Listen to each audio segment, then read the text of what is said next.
Seth Davis can be found on Substack. It's called Hoops HQ. He can also be found arguing with Hoops fans while on vacation. That's how passionate he is about the NCAA tournament. Sir, you go above and beyond on Twitter /X/ whatever we're calling it. How you doing? Do you have any idea how exhausting it is being the smartest guy on Twitter? It is a full-time job, Adam. If I said yes, what would that make us? I don't know. I guess we'd be tied for first. Hey, thank you very much for doing this. I do want to get into this because we still haven't had a vote on it. They've been talking about this for months. We still haven't had a vote on the expanding NCAA men's basketball tournament. I assume the women's tournament will probably follow suit. And I think men's and women's coaches are split on this issue. So give me a few good reasons why the tournament should expand. Well, a couple of things. First of all, they've been talking about this for years. Actually, they've really, right. You always got to look at it. Like I've seen, reputable journalists out there saying, attention NCAA, don't discuss expansion, don't even consider it, don't study it. And I'm thinking, well, I hope you never try to run a business because that's you got to always be talking about stuff and thinking outside the box and what have you. You did touch on something that I think not enough people are talking about, and that is. The NCAA seems to believe, and maybe they don't believe it quite as much as we think, but everything I've heard, that whatever they do for the men's tournament, they need to do for the women's tournament. I think that's a mistake. Again, as a business, that's a very foolish way of thinking. It's either good business or it's not good business. You shouldn't do things because of optics or, making certain people happy.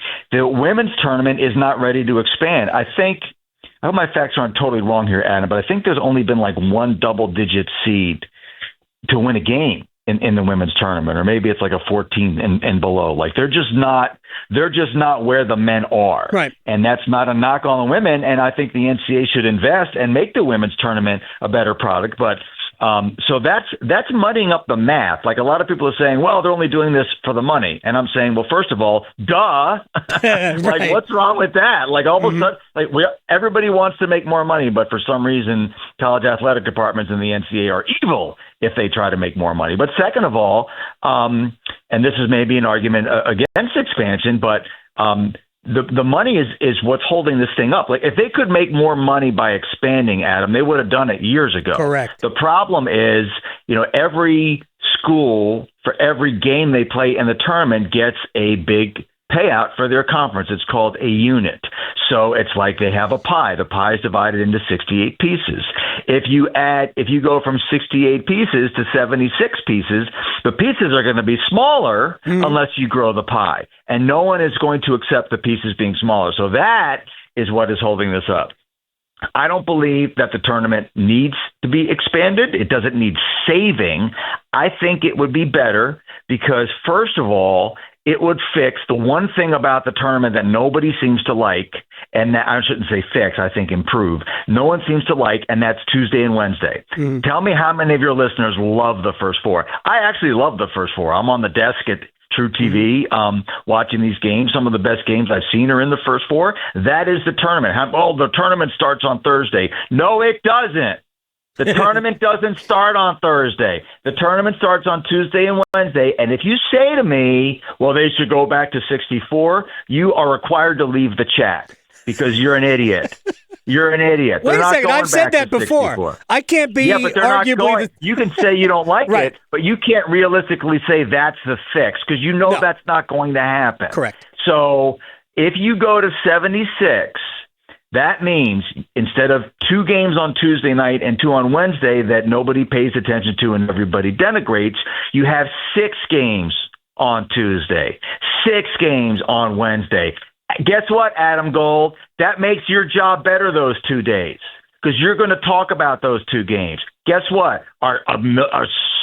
People are going to watch those games, and you know what else they're going to do? I know it's just you and me talking. No one else is listening. Yes, of course. They're going to bet. Yeah. They're going to bet those games. So it would marginally improve that. I'll end with this. I know you want to go back and forth. It's fine. The tournament has added 4 teams in 40 years. Mm-hmm. It's time. You can't tell me that is commensurate with the growth of college basketball and the popularity of the tournament. So I think it would make things marginally better, and yet it would give more players, more schools, more fan bases, more families, more people access to the greatest sporting event in the world. So I know I've totally changed your mind on that. No, you haven't. I've always been on board. By the way, Seth Davis Hoops on Twitter, Seth Davis's Hoops HQ on Substack. I've come to grips. They're going to expand. They're going to find enough money to essentially have it be a net zero. I'm not sure about that. No, to be a net zero, not to increase the pie for to make it obvious, but just to basically cover the gap between 68 and whatever number. But I've been arguing this for many years, that if you are going to expand, simply make it bracket equity and expand by 4 to 72. Give us a first 4 and the other first 4, and put that in a Western site. We have 8 games. What does that even mean, bracket? What does that even mean, bracket equity? Well, now you're just inventing things. I understand, but what we have right now are in 2 of the 4 brackets, we have 2 16 seeds that play into meeting a top seed, and in the other, and we have 2 11s or 12s playing in to meet a 6 or a 5. Why not just have one of those in every bracket? So we'd have 4 16 versus 16 matchups. Why does anyone care about bracket equity? Why is that a thing? I personally think that if I were a 5 seed, I wouldn't want to be playing against the team that just played a first 4 game. I don't like to me, I see somewhat of a disadvantage playing against the team that has gotten its feet wet in an NCAA tournament setting, even if there is travel involved. Now, all I'm saying is just make that equitable across all the regions. We expand by 4. I don't think that's intrusive. It's the same thing if you expand by 8. If you think playing on Tuesday or Wednesday is an advantage, which is ironic. I don't know that it is an advantage. Yeah. Well, I mean, so I don't know what. I'm sorry to interrupt. I'm not sure why bracket equity is a factor in this decision. But people have said. I just did this long debate with my buddy Mike DeCourcy. Is that people won't get their brackets done in time? I'm like, really? That's your argument? First of all, you can't fit it on one sheet. Really? Use a smaller font? You can't fit it on one sheet? What are we even talking about? They don't make us. They don't even allow us to pick that game now. Whatever online bracket you use, right? Yeah. They don't even allow us. We can't even include it unless you pick that team that plays in a first 4 game to win again. You don't ever have to write their name down. I guarantee you, if they go to 76 and they add those games and they build a new bracket, and all of the bracket companies will have their bracket up and ready for you to use. Believe me, they want your money. Oh, sure. They'll figure out ways to take your money. No. But right now, everybody will get their brackets done in time. That's not a reason to do it or not do it. You and I are not on opposite sides of this particular issue. I don't believe. Honestly, they could give me a reason why it's a bad idea besides bracket equity. I know you can do better. I will in a second. Okay. And honestly, that's not the number one reason to expand anyway. I just think that's the cleanest way to do it. You basically have 4 identical looking brackets, and I don't think there's anything wrong with that. It's not the reason to expand. It would never be a reason to expand or not expand. I'll get to, but my point is, right now we've had the first 4 for almost 15 years, right? I think 2011 was the first one where VCU made it to the Final Four. Hey, my son's got a VCU Rams Under Armour shirt because VCU went to that Final Four. The reality is that we don't have 60. We have 37 at-large teams now who make the field. We don't have 37 good enough teams. North Carolina and San Diego State. I mean, Carolina proved that they didn't belong in the field, and San Diego State, by proxy, proved that they didn't belong in the field this past year. They won the game by a million points. Oh my gosh, it was over before. I think before you came back on at halftime. Right. So I don't think we have good enough teams. The argument to expand, for me, if it's not money, is we're leaving out too many good teams, and that is clearly not the case. Well, again, that's a very cogent argument, much better than bracket equity. So you're getting, you're improving as this conversation is going on. But that's a very, very subjective argument, and so it's hard to say, well, there's not enough good teams. The first four started in 2011. Mm-hmm. Okay, since that time, so you can say, well, I was against that expansion because those teams aren't good enough. Two of those teams have made the Final Four. Right. Okay. VCU and UCLA did it in the year of the bubble. So if I say, well, they're going to go to 76, like what's the over under on how long it would take for one of those teams who wouldn't otherwise have gone in to make the Final Four? I don't think it would take that long. So this idea that there aren't enough good teams, it's just not mathematically true. And especially when you add in what these lower seeded teams, and I know last year there were fewer upsets and there's NIL and that's a whole nother matzo ball. But if you look over the last 10 to 12 years, the performance of the lower seeds in the tournament has gotten dramatically better in terms of the number of double-digit seeds who made the Sweet 16. We went forever without a 16 seed winning a game. Now it's happened twice. We went forever without a 15 seed making the Elite Eight. St. Peter's did it. So there's plenty of evidence that there are teams that are good enough. I mean, people don't like when you talk about how many more teams there are in Division I, and maybe some of those teams don't belong. But you know what? Last year, UC San Diego, that was their first year in Division I, and they were a 12 seed. They would have been a borderline at-large candidate, and they took Michigan down to the last possession. That's their first year in Division I. So the idea that adding 4 teams in 40 years is reflective of the growth of college basketball, it's just not a logical argument to make, in my not humble opinion. All right, let's. We have to draw the differentiation between teams that deserve to get in and teams that win games, because there isn't a single person on this planet that would argue that UMBC could have gotten an at-large bid because they beat Virginia. I was at the first time a 15 ever beat a 2. I was at the Richmond win over Syracuse. Anybody can beat anybody on any given day in basketball. Sometimes the ball just doesn't go in.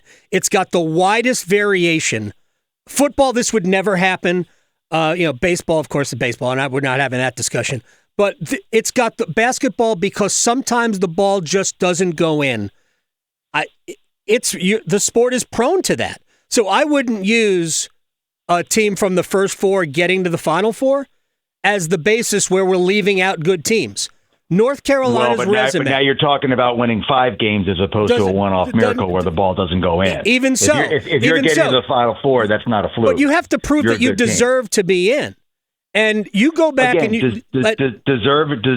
is subjective. And it's a very, very strong argument, and everybody's making it. You know who else made that argument? John Wooden in 1974. So if you want to talk about deserving, let's go back to only conference champions get in. Let's get rid of at-large. Because we don't want to do that. You don't want to do that. Nobody wants to do that. I know, but what I'm saying is you are making the exact same argument that John Wood and a lot of people made when they went to the at-large bids. If you look over expansion and the growth of the tournament, and it expanded several times between 78 and 85, when they went to 64, now, there was a lot more sentiment to do that than now, so I'm not saying it's the same. But Dave Gavitt, if you look at his quotes, maybe the smartest guy basketball has ever produced, was vehemently against going to 64. And let's talk about, you and I are old enough to remember when the college football champion was voted on by people and not decided. And people said, right? And you might have 2 different champions in the same year because there were 2 different polls. We did. Anybody under the age of 40 right now thinks we're lying.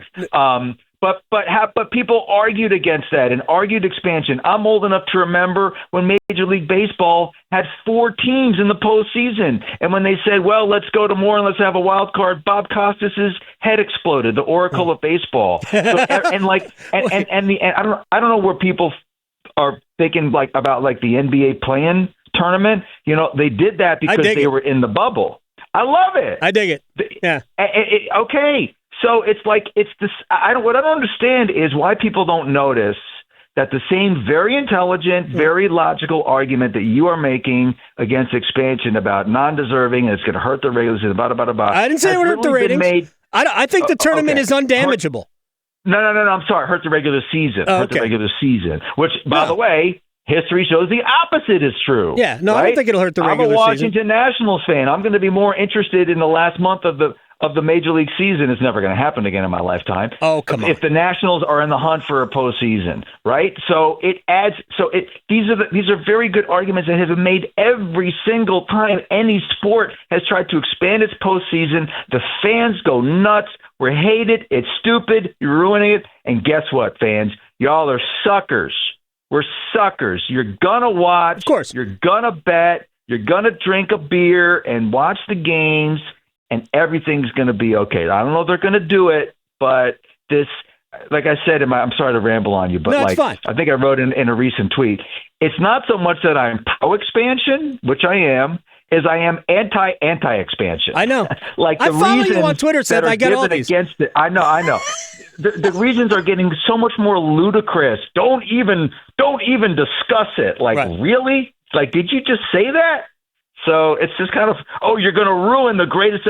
If March Madness is so great, adding 8 teams is not going to ruin it. And when you say, the tournament is perfect, it's the perfect number, nobody likes Tuesday and Wednesday. Tuesday and Wednesday are not perfect. Far from perfect. Very Seth, flawed. You and I, we agree on points maybe we don't even realize. We disagree on points we obviously realize, but we need to leave it there. At Seth Davis Hoops. I love you too, man. Seth Davis Hoops HQ. Check it out on Substack. I'll talk to you soon. Appreciate you, Adam.